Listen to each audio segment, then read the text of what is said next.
6ရမည့်လမ်းကိုပဲအာယုံစိုက်ပါတင်ကောင်းတာဘလောက်ပဲလို့ကောင်းအောင်ဘလို့ပဲနေပြောဆိုဝေဖန်ကြမဲ့သူတွေကတော့ရှိနေပြီးသားပါသူတစ်ပါးရဲ့အထင်အမြင်တွေကိုသိအလေးမထားပါနဲ့တခါတလေ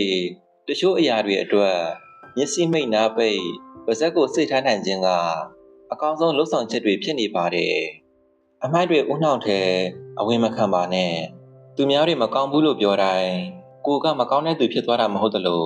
သူများတွေကောင်းတယ်လို့ပြောတိုင်းလဲကိုကလူကောင်းဖြစ်မသွားပါဘူးကိုကောင်းတယ်မကောင်းဘူးဆိုတာကိုလှုပ်ဆောင်ချက်တွေပေါ်မှာပဲမူတည်ပါတယ်တာမန်ပုရုษင်အလှပေါင်းစုံ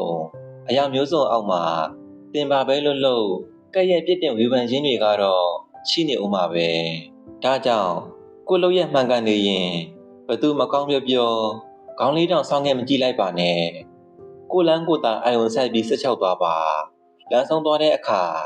ရလက်တွေ့ပါလိမ့်မယ်ဘယ်သူကဘာဆိုတာကိုလည်းအရှင်ကစကားပြောသွားပါလိမ့်မယ်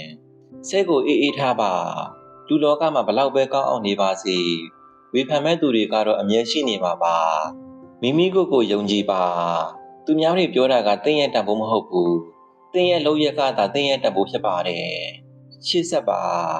အနောက်အချက်တွေကိုဘီးမဆိုင်ပဲကိုရီမှန်းချက်လမ်းကိုပဲအာယုံဆက်လျှောက်ပါအရှင်ကိုစောင့်ပါနောက်ဆုံးမှအောင်မြင်မှုရလက်တွေကတင်ဘသူလဲဆိုတာကိုသက်သေပြပါလိမ့်မယ်